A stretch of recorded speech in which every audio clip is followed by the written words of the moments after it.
नमस्कार दोस्तों। कक्षा 12 कथा भारती खंड के अंतर्गत कहानी नंबर 3 लाटी, जिसकी लेखिका है गोरापंत शिवानी। लाटी एक नारी समस्या प्रधान कहानी है जिसकी लेखिका गोरापंत शिवानी है।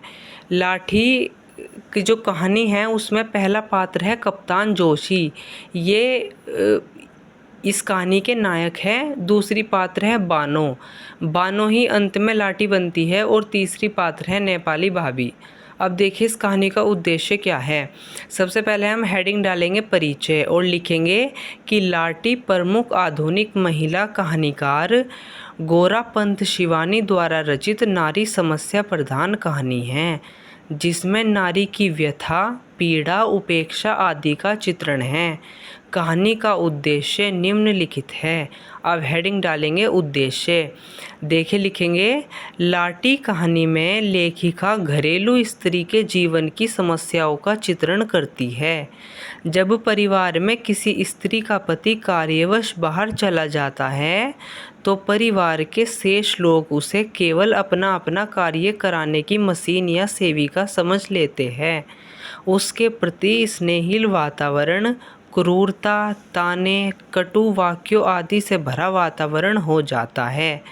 परिवार के ऐसे रूप के कारण वह धीरे धीरे उदासीन होकर टीबी जैसी भयंकर बीमारी का शिकार हो जाती है।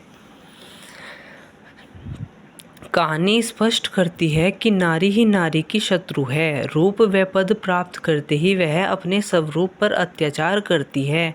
कहानी का उद्देश्य मार्मिक व संदेशप्रद है। अब देखिए लाटी कहानी का सारांश।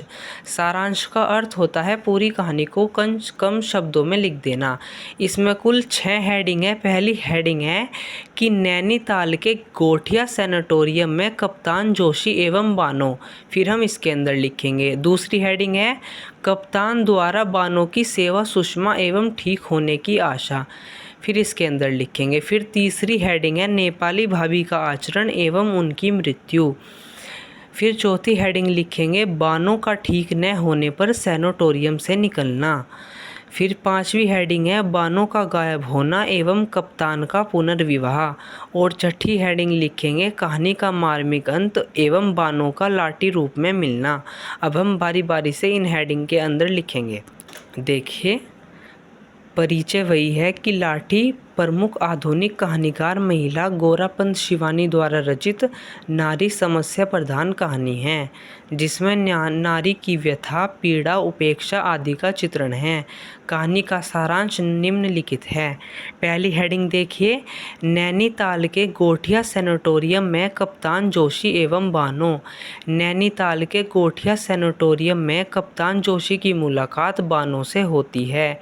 बानो का सरल स्वभाव कप्तान जोशी को बहुत प्रभावित करता है। यहीं से दोनों के परिचय की शुरुआत होती है। दूसरी हेडिंग देखिए कप्तान द्वारा बानो की सेवा सुषमा एवं ठीक होने की आशा। बानो के बीमार होने पर कप्तान उसकी पूरी लगन से सेवा करता है। वह उसके शीघ्र स्वस्थ होने की आशा रखते हैं। उनका सेवा भाव, आत्मीयता उनके उदार व्यक्तित्व को दर्शाता है। अब देखिए तीसरी हेडिंग नेपाली भाभी का आचरण एवं उनकी मृत्यु। नेपाली भाभी स्नेहमयी, दयालु और सहयोगी थी। वे बानो का हर समय साथ देती थी। उनकी मृत्यु से बानो अत्यंत दुखी और अकेली हो जाती है। चौथी हेडिंग देखिए बानो का ठीक न होने पर सैनिटोरियम से निकलना।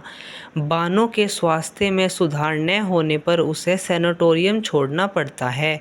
यह घटना उसे निराश और दुखी कर देती है तथा उसके जीवन में नया संघर्ष शुरू हो जाता है। 5वीं हेडिंग है बानो का गायब होना एवं कप्तान का पुनर्विवाह। बानो अस्पताल से भाग जाती है। उसके न मिलने पर कप्तान जीवन की परिस्थितियों को स्वीकार करते हुए पुनर्विवाह कर लेता है।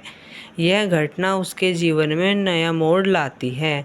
छठी हेडिंग है कहानी का मार्मिक अंत एवं बानो का लाठी रूप में मिलना। अंत में बानो जीवित मिलती है पर उसकी स्मृति और वाणी चली जाती है। वह लाठी के रूप में कप्तान के सामने आती है, जिसे देखकर कहानी अत्यंत मार्मिक बन जाती है। तो फ्रेंड्स, लाठी का अर्थ होता है किसी ऐसी स्त्री जिसकी जीभ किसी कारणवश कट गई हो, उसको लाठी बोलते हैं। धन्यवाद।